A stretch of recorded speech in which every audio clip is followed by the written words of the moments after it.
Bayangin ini, kamu duduk di kamar sendirian, dan entah kenapa tanganmu otomatis meraih ponsel.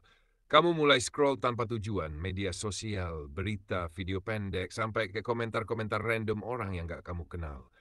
Waktu berjalan dan tiba-tiba saja beberapa jam sudah berlalu. Tapi, apa yang kamu dapat? Malah rasa capek, gelisah, bahkan frustrasi. Pernah nggak kamu merasa seperti itu?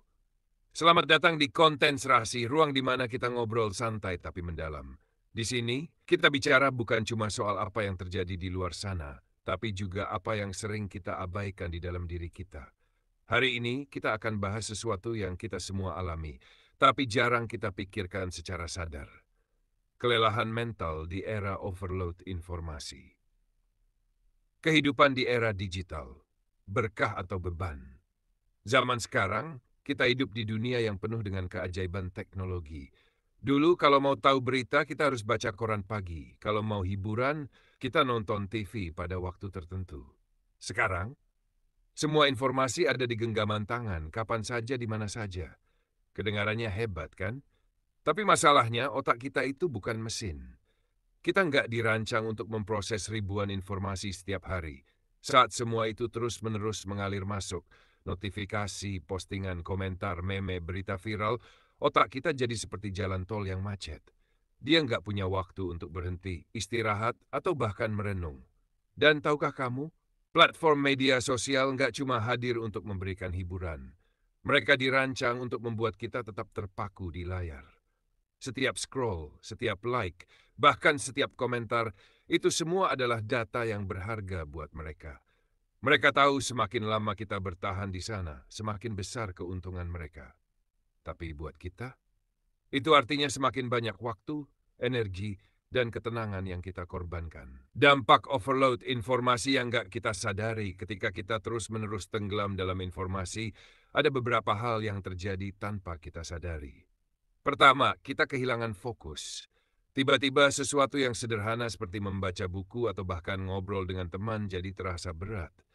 Otak kita udah terlalu penuh dengan distraksi. Kedua, kita jadi lebih mudah cemas.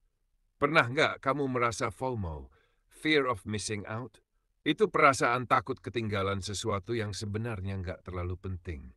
Media sosial adalah mesin FOMO terbesar. Kita merasa harus terus update, terus tahu, padahal informasi itu seringkali nggak relevan buat hidup kita. Dan yang ketiga, kita kehilangan momen berharga dalam hidup kita. Saat kita sibuk scroll, dunia nyata terus berjalan.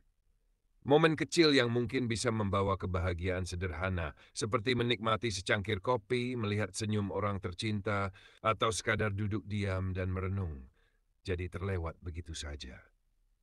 Langkah kecil menuju kedamaian. Tapi, jangan khawatir. Kita nggak harus menyerah pada keadaan ini. Ada beberapa langkah kecil yang bisa kita lakukan untuk mengambil kendali kembali. 1. Tetapkan batas waktu online. Coba luangkan waktu tertentu untuk lepas dari ponsel.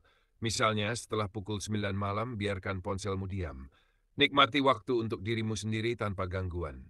2. Kurasi informasi yang kamu konsumsi. Ingat, nggak semua informasi itu penting. Coba tanyakan ke diri sendiri, apakah ini benar-benar bermanfaat buatku? Kalau jawabannya nggak usah ragu untuk mengabaikannya. 3. Latih diri untuk berhenti. Kadang kita terus scroll karena merasa ada sesuatu yang menarik di ujung sana. Tapi kenyataannya nggak ada akhir dari scroll itu. Mulailah latih diri untuk berkata, cukup. 4. Nikmati momen kesunyian. Ini adalah hal yang paling sederhana tetapi juga paling sulit. Duduk diam tanpa gangguan dan biarkan pikiranmu bernapas. Ini adalah cara terbaik untuk mengisi ulang energi mentalmu. Belajar dari mereka yang fokus. Kita bisa belajar banyak dari tokoh-tokoh besar di masa lalu. Leonardo da Vinci misalnya. Dia hidup di zaman tanpa ponsel, tanpa internet, tapi dia bisa menciptakan karya-karya yang mengubah dunia. Rahasianya, dia memberi dirinya ruang untuk berpikir, untuk fokus. Lalu ada Steve Jobs yang dikenal karena gaya hidup minimalisnya. Dia percaya bahwa terlalu banyak pilihan hanya akan membebani pikiran kita. Itu sebabnya dia selalu memakai pakaian yang sama setiap hari. Bukan karena dia malas, tapi karena dia ingin menyimpan energi pikirannya untuk hal-hal yang lebih penting. Pentingnya memahami diri sendiri di tengah arus informasi. Di tengah semua hiruk-pikuk ini, terkadang kita lupa untuk mendengarkan suara kita sendiri.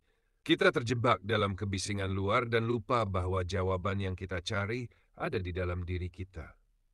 Cobalah untuk meluangkan waktu untuk merenung, untuk benar-benar memahami siapa kita dan apa yang benar-benar penting. Ini bukan hanya tentang menghindari overload informasi, tetapi juga tentang meluangkan waktu untuk refleksi diri. Apa yang benar-benar membuat kita bahagia? Apa yang kita inginkan dalam hidup?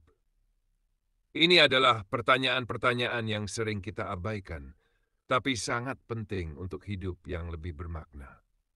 Mengaitkan dengan tren digital terkini. Sekarang, banyak orang yang mulai menjalani gaya hidup lebih sadar dengan teknologi.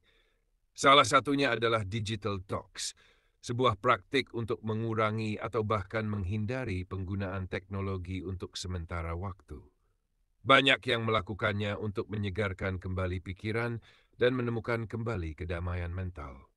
Ada juga konsep mindful tech usage yang mulai banyak dibicarakan. Ini bukan berarti menghindari teknologi, tetapi menggunakan teknologi dengan cara yang lebih sadar dan bertanggung jawab. Tidak hanya sekadar ikut arus, tetapi memilih bagaimana, kapan, dan untuk apa kita menggunakan teknologi. Hidup yang kita cari. Pada akhirnya, hidup di era digital ini bukan tentang tahu segalanya, tapi tentang tahu apa yang penting. Kebahagiaan gak datang dari scroll tanpa henti. Kebahagiaan datang dari hubungan nyata, dari momen-momen kecil yang sering kita abaikan, dari ketenangan yang kita ciptakan sendiri.